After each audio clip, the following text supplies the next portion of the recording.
ಸಹಸ್ರ ಸಂಖ್ಯೆಯಲ್ಲಿ ಭಜಕರು ಸೇರಿ ನಡೆಯುವಂಥ ಉತ್ಸವ ಕಾನ ಶ್ರೀ ಶಂಕರನಾರಾಯಣ ದೇವರ ಮಠದಲ್ಲಿ ಶಂಕರನಾರಾಯಣ ಸ್ವಾಮಿಯ ಹೊಸ್ತಿನ ದೇವ ಕಾರ್ಯ ಹಾಗೆ ಧರ್ಮದೈವ ಧೂಮಾವತಿ ತಾಯಿಗೆ ಕೋಲಾರಾಧನೆಯನ್ನು ನಡೆಸುವಂತಹ ಒಂದು ವಾರ್ಷಿಕ ಉತ್ಸವ ಇವತ್ತು ಅಧಿಕೃತವಾಗಿ ಪ್ರಾರಂಭಗೊಂಡಿದೆ. ಪ್ರಾತಃ ಕಾಲದಲ್ಲಿ ತಾಯಿ ಧೂಮಾವತಿಯ ಸನ್ನಿಧಾನದಲ್ಲಿ ಕ್ಷೇತ್ರದ ಆಚಾರ್ಯರು ಅಂದರೆ ತಂತ್ರಿಗಳು ಬಂದು ಕ್ಷೇತ್ರ ಸಾನ್ನಿಧ್ಯ ವೃದ್ಧಿಗೆ ಅಗತ್ಯವಾದಂಥ ಎಲ್ಲ ನೌಕಾಭಿಷೇಕ, ಸಾನ್ನಿಧ್ಯ ಹೋಮ ಹಾಗೆ ಪಂಚಗವ್ಯ ಹೋಮ ಇತ್ಯಾದಿಗಳನ್ನು ಪೂರೈಸಿದರು. ಆ ಕಾರ್ಯಕ್ರಮಗಳ ನಂತರದಲ್ಲಿ ವಾರ್ಷಿಕ ಉತ್ಸವಕ್ಕೆ ಒಂದು ವಿಶೇಷವಾದಂತಹ ಕಾರ್ಯಕ್ರಮದ ಒಂದು ವ್ಯವಸ್ಥೆ ಆಯೋಜನೆ ಇಲ್ಲಿ ಈ ವರ್ಷವೂ ಇದೆ. ಕೊಪ್ಪರಿಗೆ ಏರಿಸುವುದು ಅನ್ನುವಂಥ ಕಾರ್ಯಕ್ರಮ. ಈ ಕೊಪ್ಪರಿಗೆ ಏರಿಸುವಂಥದ್ದಕ್ಕೂ ಒಂದು ಪರಂಪರೆ ಇದೆ. ಸೇರಿದಂಥ ಎಲ್ಲ ಭಜಕರ ಸಮ್ಮುಖದಲ್ಲಿ ದೈವದ ದರ್ಶನ ಪಾತ್ರೆ ಮೂಲಕವಾಗಿ ತಾಯಿಯ ಅಪ್ಪಣೆ ಆಗ್ತದೆ. ಈ ಕೊಪ್ಪರಿಗೆಯ ವ್ಯವಸ್ಥೆ ಅಡುಗೆಯ ಪ್ರಾರಂಭ ಏರಿಸುವಂಥದ್ದು ಆ ಕಾರ್ಯಕ್ರಮದಲ್ಲಿ ಮಾಡುವಂತಹ ಪಾಕಶಾಸ್ತ್ರಿಗಳು ಅವರು ಮಾಡುವಂಥ ಎಲ್ಲ ಶಾಖಪಾಕಾದಿಗಳು ಯಾವುದೇ ಕೊರತೆ ಬಾರದ ರೀತಿಯಲ್ಲಿ ಎಲ್ಲವನ್ನು ಅಕ್ಷಯವಾಗಿಸಿಕೊಡುತ್ತೇನೆ ಅನ್ನುವಂಥ ಅಭಯದ ಮಾತನ್ನು ತಾಯಿ ಹೇಳುವಂಥದ್ದು.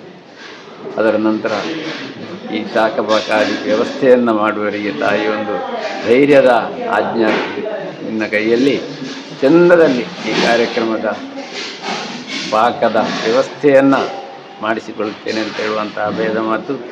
ಹಾಗೆ ಮತ್ತೊಂದು ಈ ವರ್ಷದ ವ್ಯವಸ್ಥೆಯನ್ನು ನೋಡಿಕೊಳ್ಳುವುದು ಗೋನಂತಾಯ ಮನೆತನದ ಪರವಾಗಿ ಗೋನಂತಾಯ ಡಾಕ್ಟರ್ ಶ್ಯಾಮಪ್ರಸಾದ್ ಅವರು ಹಾಗೆ ಆ ನಡೆಸುವವರಿಗೂ ತಾಯಿಯ ಒಂದು ಅಭಯದ ಆಜ್ಞೆ ಆಗ್ತದೆ.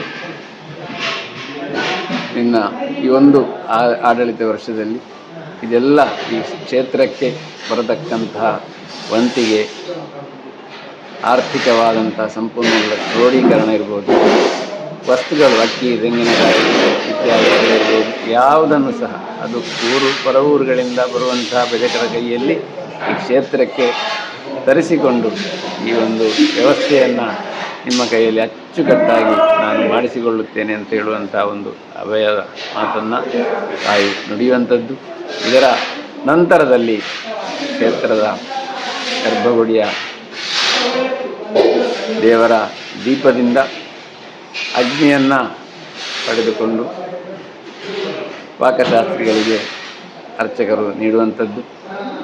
ಅದನ್ನು ಯಾರು ಅಡುಗೆಯ ಮೇಲುಸ್ತುವಾರಿಯನ್ನು ಮಾಡ್ತಾರೋ, ಈ ಸಲ ನಮಗೆ ಇಲ್ಲಿ ಮಾಡುವಂಥದ್ದು ಪೆರುವ ಬಾಲಕೃಷ್ಣ ಭಟ್ರು, ಅವರ ತಂದೆಯವರು ಇಲ್ಲಿ ಈ ಒಂದು ಉತ್ಸವ ಕಾಲದಲ್ಲಿ ಅಡುಗೆಯ ನೇತೃತ್ವವನ್ನು ವಹಿಸಿದ್ರು. ಹಾಗೆ ಅವರು ಆ ಒಂದು ಅಗ್ನಿಯನ್ನು ಅವರು ಕೆಲಸ ಮಾಡುವಂಥ ಒಲೆಯಲ್ಲಿ ಪ್ರಜ್ವಲಿಸ್ತಾರೆ.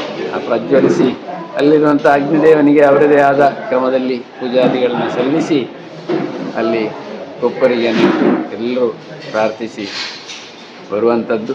ಅದು ಪಾಕಶಾಲೆಯಲ್ಲಿ ನಡೆಯುವ ಕಾರ್ಯಕ್ರಮ. ಇದಿಷ್ಟು ಪ್ರಥಮ ಹಂತದಲ್ಲಿ ನಡೆಯುವಂಥದ್ದು. ನಾಳಿನ ಕಾರ್ಯಕ್ರಮವನ್ನು ಸಮರಸ ಸಕಾಲದಲ್ಲಿ ತಲುಪಿಸುವಂಥ ಒಂದು ಭರವಸೆಯನ್ನು ನೀಡಿದ್ದಾರೆ. ಅವರಿಗೂ ಒಂದು ವಿಶೇಷವಾದ ಧನ್ಯವಾದ ಪೂರ್ವಕವಾಗಿ ದೇವರ ಅನುಗ್ರಹ ಅವರಿಗೆ ಸದಾ ಇರಲಿ ಅಂತೇಳಿ ಈ ಸಮಯದಲ್ಲಿ ಹೇಳ್ತಾ ಇದ್ದೇನೆ. ಎಲ್ಲರೂ ನಾಳೆ ಇವತ್ತಿನಿಂದ ಪ್ರಾರಂಭವಾದಂಥ ಕಾರ್ಯಕ್ರಮದಲ್ಲಿ ಸಕಾಲಕ್ಕೆ ಬಂದು ದೇವರ ಪ್ರಸಾದಗಳನ್ನು, ದೈವದ ಪ್ರಸಾದವನ್ನು ಸ್ವೀಕರಿಸಬೇಕು. ಈ ಒಂದು ಮಾಧ್ಯಮ ಮೂಲಕವಾಗಿ ಕೇಳಿಕೊಳ್ತಾರೆ.